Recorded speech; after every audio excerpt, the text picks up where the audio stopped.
Listo, José, gracias por la confirmación. Buenas noches para todos ustedes. Mi nombre es Juan José Herrera, director de la compañía Latin Trading Company, Universidad Profesional de Trading Latinoamericano. El día de hoy vamos a estar compartiendo, como cada fin de semana, en cierre semanal de mercados, una presentación realizada por mí, analista senior del broker Iron Forex y certificado CFA 1. Vamos a iniciar la clase del día de hoy. Recordándole a todos que esto es un material educativo que no tiene incidencia dentro de sus decisiones de inversión, que ni Latin Trading Company, ni Juan José Herrera, ni Iron Forex se hacen responsables de los resultados obtenidos a través de esta información. En el contenido de ella vamos a ver primero el PIB, luego veremos la balanza comercial, veremos el dato de inflación y de consumo, Personal Consumer Expenditure. Luego veremos el gasto personal, veremos venta de viviendas y al final veremos cómo analizar y cómo tomar entradas para el oro con una herramienta que les voy a enseñar el día de hoy. En la misión del seminario vamos a estar analizando el crecimiento de Estados Unidos y la fortaleza del dólar. En el desarrollo aprenderás a desarrollar una fórmula para el PIB y para tomar ventajas ante otros traders. Agregaremos estos conocimientos a tus estrategias de inversión a largo plazo, preferiblemente.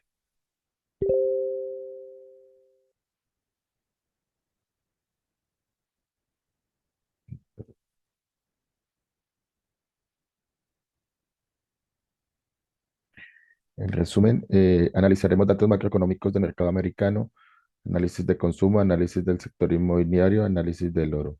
Como conceptos importantes, cómo estos datos ante la Reserva Federal, que ya tiene toda la información para tomar las decisiones de política monetaria, y los traders se deben de adelantar a estos posibles movimientos. Con esta información, ustedes van a obtener una forma de desarrollar a futuro los PIB y también estos conceptos le van a poder ustedes identificar los posibles movimientos de política monetaria en las decisiones de las reuniones de la Reserva Federal.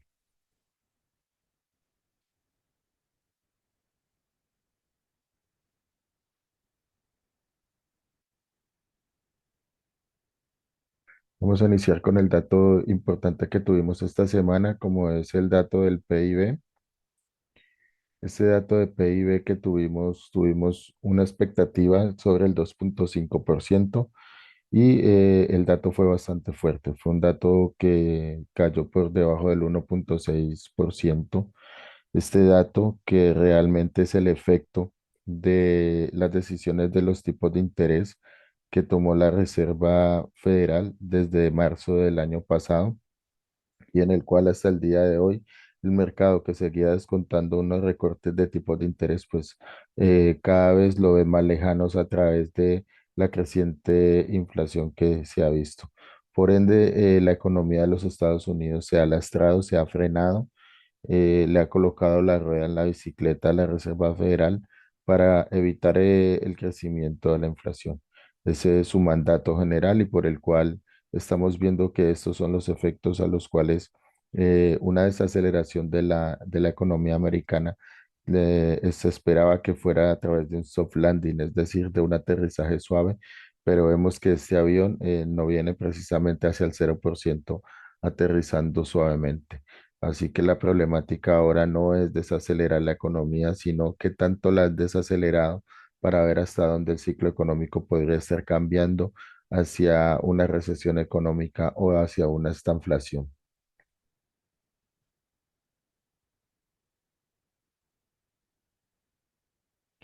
¿Cómo se compone el Producto Interno Bruto? Ya que hablamos del PIB o el GDP en sus siglas en inglés, GDP.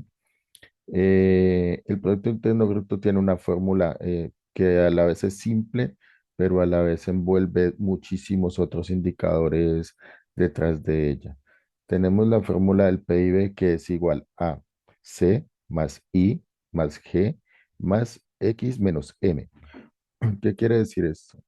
La C quiere decir el consumo privado. La I son las inversiones. La G es el gasto público. La X son las exportaciones y la M son las importaciones. Entonces, para nosotros saber este dato de PIB necesitamos desarrollar esta fórmula. Pero para desarrollar esta fórmula necesitamos conocer diferentes datos, como los datos de consumo privado. En los datos de consumo privado podemos ver diferentes indicadores. Uno de ellos muy importante que la Reserva Federal tiene en cuenta es el de el Personal Consumer Expenditure, que es el PCE, que es más importante para la Reserva Federal que la misma tasa de inflación, ya que este no computa alimentos y energía, que son elementos más volátiles y por ende tiende a tener una mayor precisión en cuanto a lo que es el movimiento de los precios a nivel general. Entonces, vamos a ver primero, vamos a desarrollar cada uno. Primero vamos a ir con el consumo, luego vamos con inversión, luego miraremos gasto público y luego miraremos exportación e importación. Este fue el dato que estaba esperando la Reserva Federal, que estaba esperando el mercado el día de ayer, que luego del dato de PIB, que fue en el transcurso de la semana, este dato complementaba realmente lo que sería el inicio de de los nuevos data a data, de los nuevos dato a dato que está recogiendo la Reserva Federal para tomar sus decisiones de cambio de tasa de fondos federales. Entonces, el Personal Consumer Expenditure, realmente al no computar alimentos y energía, hemos visto un repunte sobre el 3,4%. ¿Esto qué quiere decir? Que las personas han consumido o que el consumo se ha disparado por encima del 3%, cuando veníamos de una caída por debajo del 2%. Entonces, hay que encontrar ese catalizador de consumo perdón, de crédito o de facilidad del crédito o del aumento de la masa salarial o algún factor que le ha permitido a los ciudadanos aumentar su renta capital.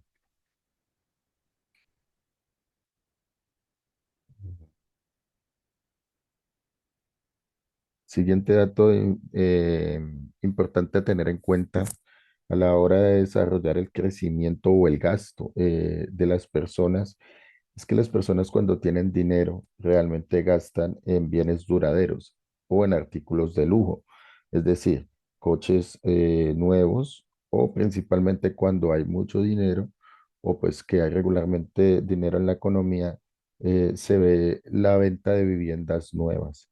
Aquí vemos que la venta de viviendas nuevas ha repuntado por el 693.000, eh, subiendo desde los 61.000.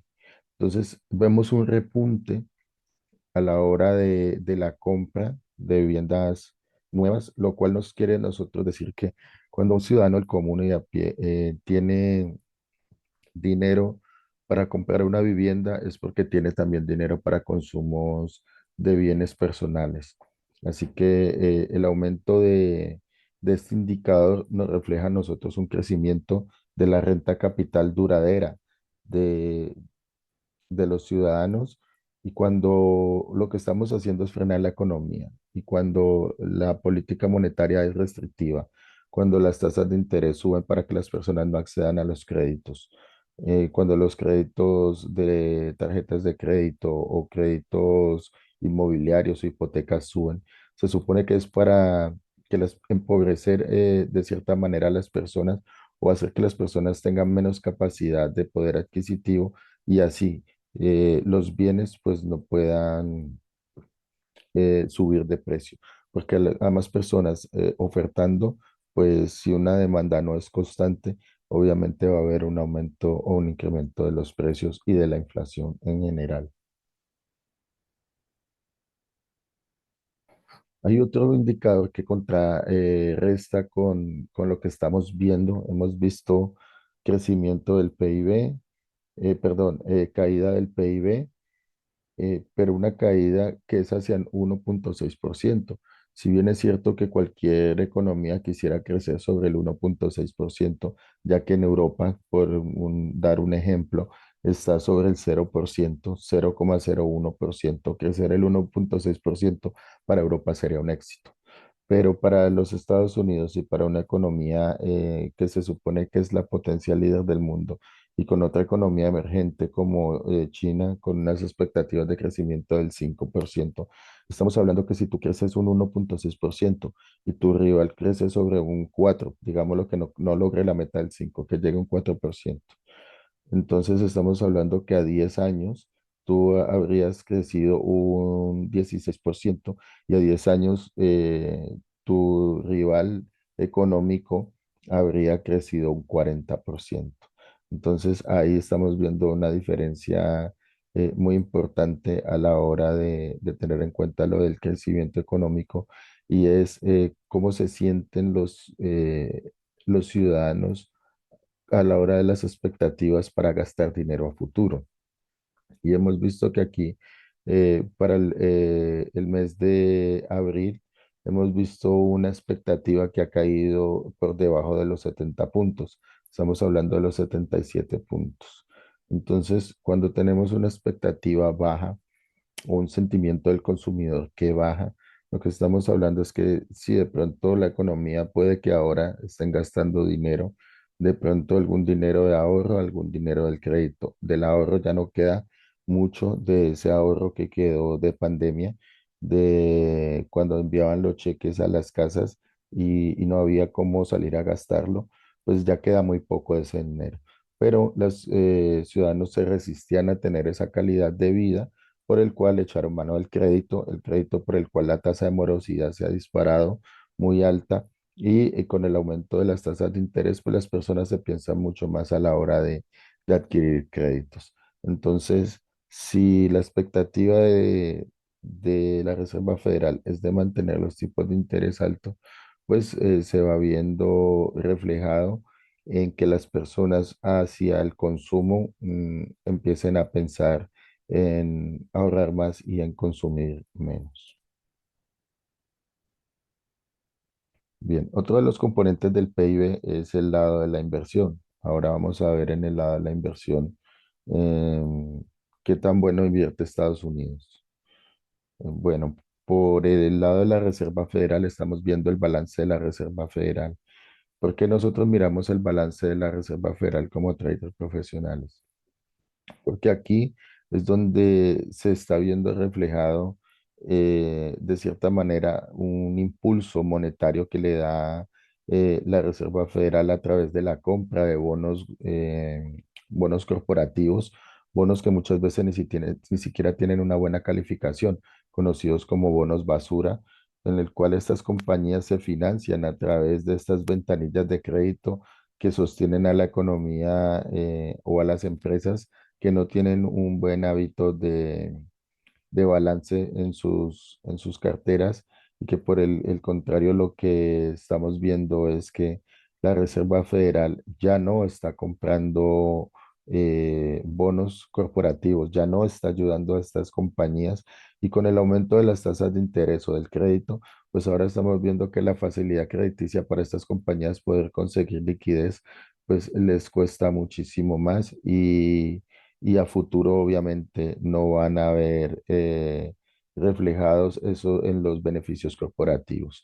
Esos beneficios corporativos que obviamente para poderlos mantener van a tener que o aumentar los precios o disminuir los beneficios. Si disminuyen los beneficios de las empresas, pues los accionistas o el precio y la cotización de las acciones tiende a caer y obviamente los inversores se van de la compañía. Pero si por el contrario suben los precios, pues obviamente se van a ver reflejados también una caída en sus ventas, por el cual una caída en sus beneficios corporativos. O sea que por cualquiera de los dos lados al final termina siendo una catástrofe para la compañía, un riesgo para los inversores y obviamente pues cuando estos sectores se ven afectados, se interconectan con el resto de sectores que pueden ser materias primas, que puede ser una compañía o puede ser un banco. que también una caída de un banco puede lastrar un sistema financiero, como ya ha pasado con Lehman Brothers. Entonces, este balance vemos que está reduciendo los bonos, está reduciendo la compra de sus activos, que están dejando vencer estos bonos y no están comprando más.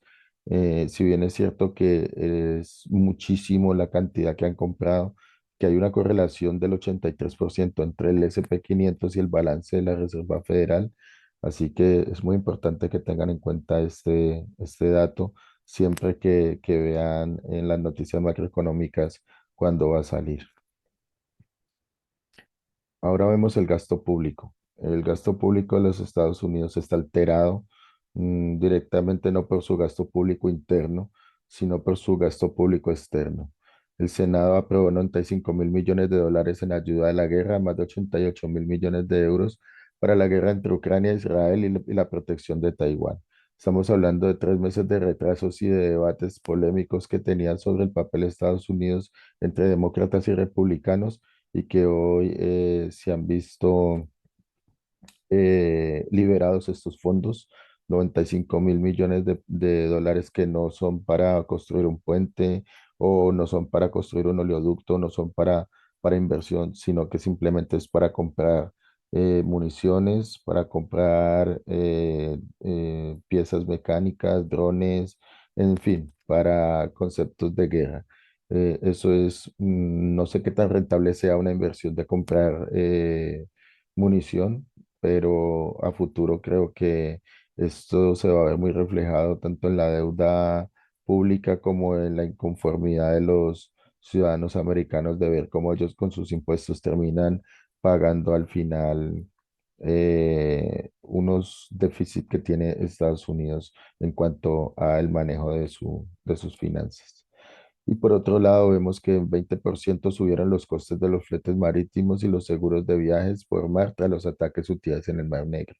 Si bien es cierto que cuando suben los costes marítimos, las empresas les llega más tarde su materia prima y a un alto elevado precio, por el cual también tienen que al precio final subirle el aumento del coste de los fletes y esto genera de nuevo más inflación. Al haber más inflación, la Reserva Federal mantiene los tipos o los sube y terminamos en una espiral en lo mismo y en lo mismo y en lo mismo. El siguiente punto del PIB, de la fórmula que estamos viendo, eran las exportaciones versus las importaciones. Entonces, para no calcular qué tanto importa en petróleo, en gas natural, en banano, en papaya, maíz, en lo que tenga que exportar, pues tenemos un indicador que nos refleja precisamente ese dato, que es la diferencia entre lo que importan versus lo que exportan. Y ustedes pensarán en este momento, el profe Juan José se equivocó y colocó el gráfico al revés. A ver, quiero ver aquí en el chat. El PIB significa el Producto Interior Bruto. O sea, ya vamos a la ronda de preguntas. Bueno, pensarán ustedes, el profe Juan José se equivocó y colocó el gráfico al revés. ¿Qué piensan ustedes?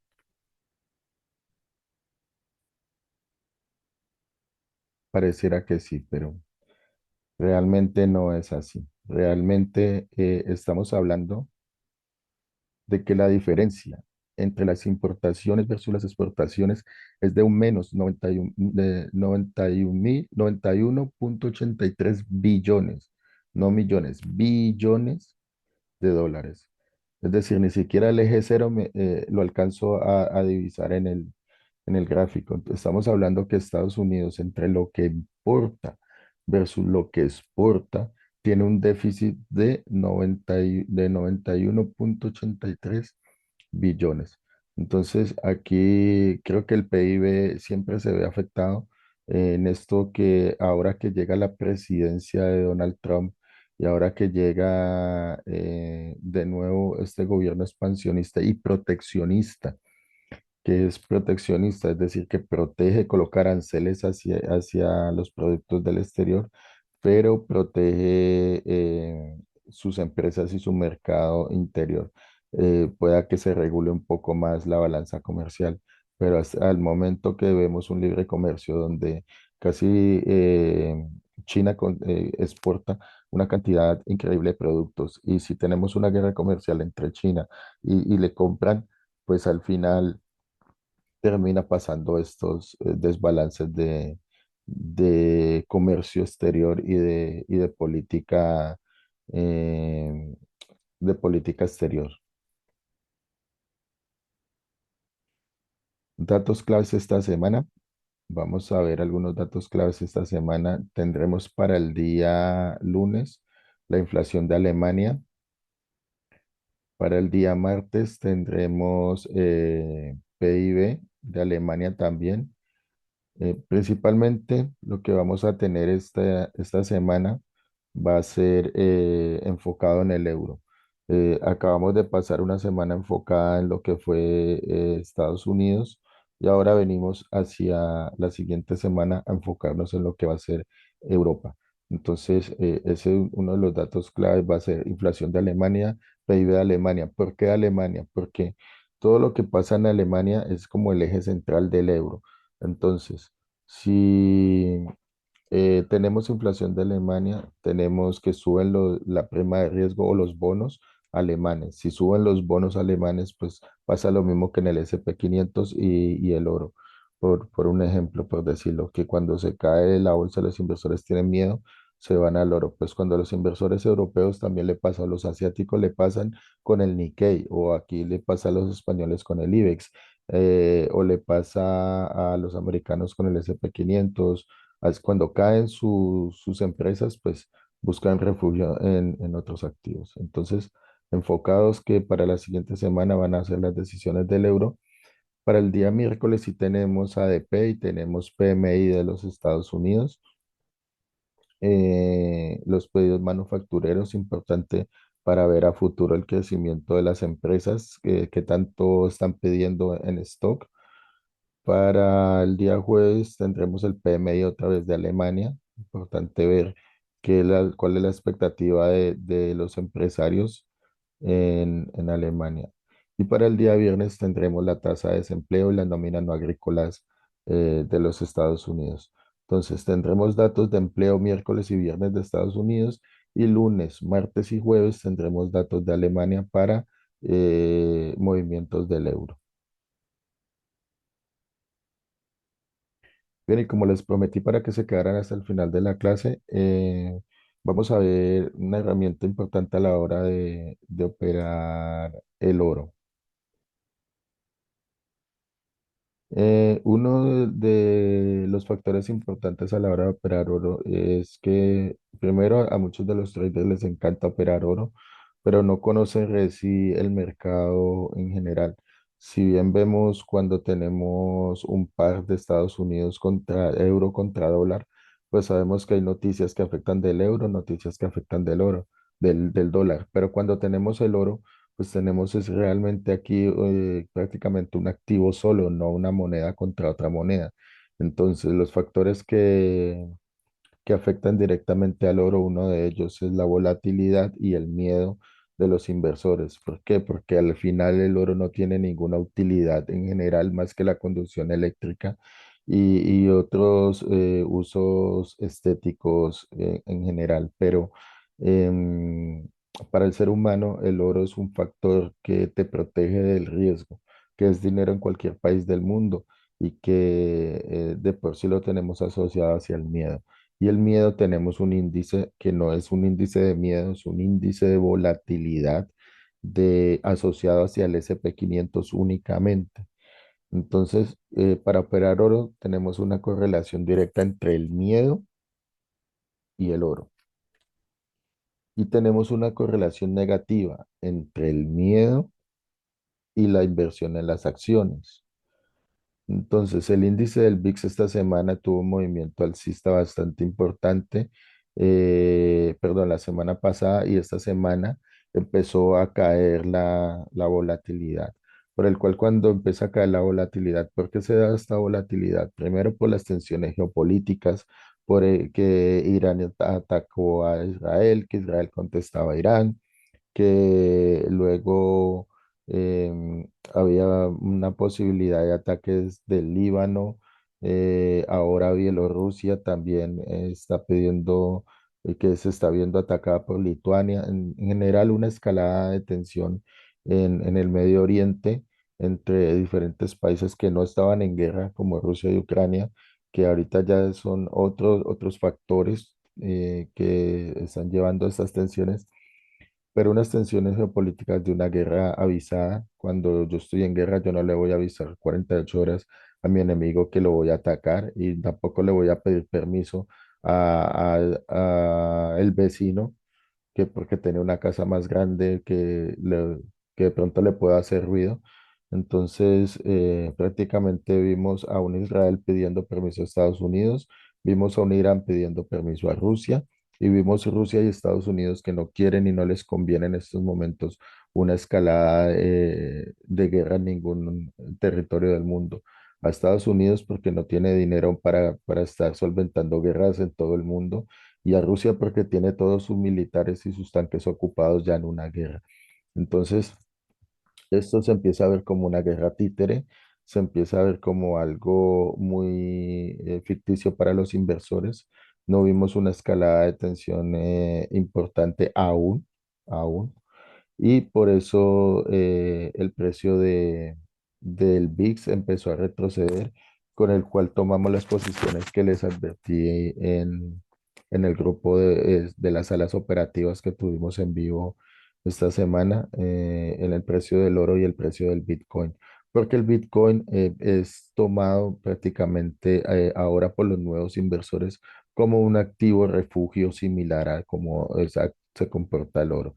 Entonces, si no hay miedo, si no hay tensión, pues se vieron reflejados en este activo.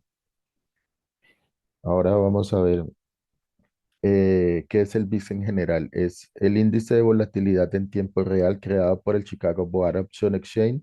Este índice fue el primer referente para cuantificar las expectativas del mercado respecto a la volatilidad. Sin embargo, es el índice prospectivo, ya que lo que significa solo muestra la volatilidad implícita del S&P 500 durante los siguientes 30 días. Entonces, aquí estamos viendo una relación entre el S&P 500 y el VIX. Como pueden ver, es casi paralela y totalmente negativa. Es una correlación negativa, lo que quiere decir que cuando el índice del VIX sube, las acciones bajan. Cuando el índice del VIX sube, ¿qué pasa con el oro? ¿Sube o baja? Contesten en el chat.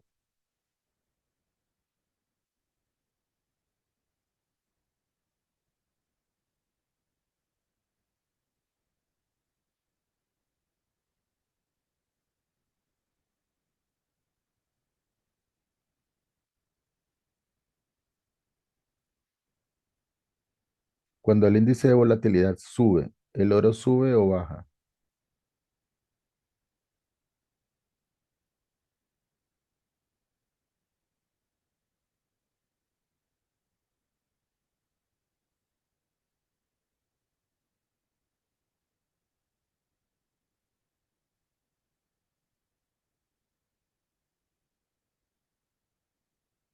Muy bien, parece que todos lo entendieron menos José. José, cuando el miedo sube, el oro sube, las acciones bajan.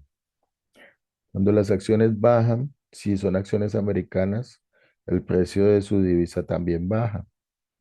Si su divisa baja, entonces nosotros tomamos operaciones en contra con otras divisas, tomamos operaciones en venta en los índices o en las acciones, o operamos por el contrario y operamos los activos refugios que se correlacionan negativamente con esos activos.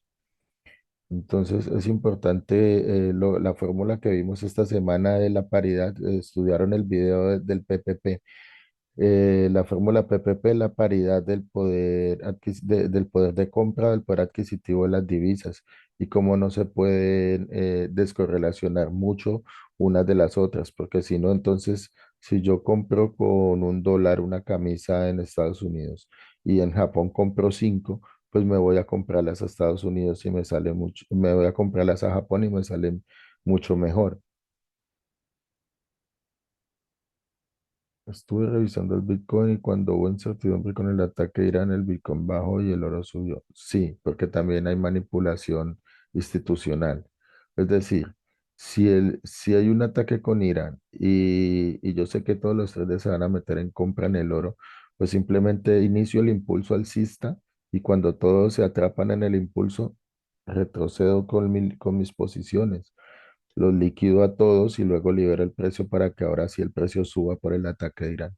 No porque no haya bajado porque no creyeron el ataque, es porque hay también otros que están jugando en contra de ustedes. Recuerden que no estamos solos en el mercado, estamos jugando contra los institucionales, estamos operando contra traders profesionales, contra inteligencia artificiales, contra redes neuronales, contra sistemas automáticos de trading y ustedes están con líneas y gráficos mm, de soportes y resistencias o conteo de Elliott o patrones armónicos, tratando de identificar posiciones sin la información institucional a tiempo real, sin el conocimiento de la macroeconomía y los datos que mueven a mercado y obviamente pues sin el capital que tienen ellos para poder mover el mercado en direcciones contrarias, aunque el análisis, la macroeconomía e incluso tu propio análisis termine en take profit y siempre te saca el stop loss. No es porque tu análisis haya estado malo de los datos, es porque no tuviste en cuenta la intención institucional de recoger la liquidez antes de iniciar el movimiento. ¿Alguna otra pregunta?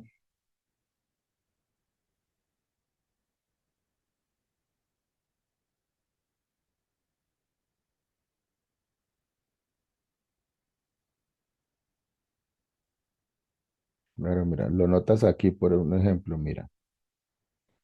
Mira, por ejemplo, digamos que aquí hay una noticia que es positiva para cualquier activo, X activo, y el precio va a subir. ¿Qué es lo que hace? Inicia el movimiento y como todos saben que va a subir, se meten en compra, compra, compra, compra. El precio llega a un punto y se liquidan todas estas posiciones. Con bastante dinero se meten posiciones de venta y el precio retrocede sacando los stop loss de los que estaban aquí abajo, de los que estaban aquí abajo. Incluso de los que estaban aquí abajo, muchas veces termina por hacer el fenómeno de absorción. Eso lo detectan es con el volumen. Cuando el precio cae por debajo, mientras cierre por encima, sigue totalmente válido la tendencia y el conteo, porque él puede hacer un piercing, una manipulación, una vela piercing que puede tocar los stop loss, devolverse mientras cierre la vela por arriba del mínimo anterior, sigue siendo una tendencia alcista. Se liberan todas las posiciones luego de haber recogido toda esta liquidez de stop loss de aquí y los de aquí, incluso los que estaban en el inicio del movimiento, y ahora sí se libera el precio y ahora sí el precio subió. Y si tú dices el análisis, sí es que el precio tenía que subir, sí, efectivamente subió, pero tú no te pudiste quedar aquí, ni te pudiste quedar aquí, ni te pudiste quedar aquí, a menos que desde que el inicio te montaras bien en la tendencia o si te montaras en estos lugares a continuar con ella, tuvieras que tener un stop loss muy alto para poder hacerlo. Sin cual si comprendieran la explicación.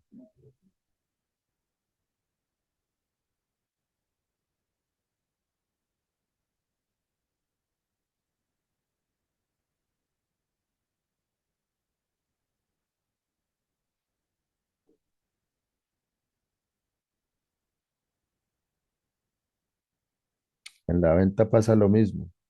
Miren, inicia el movimiento, se regresa a coger los stop loss. Sigue el movimiento, se regresa a coger los stop loss.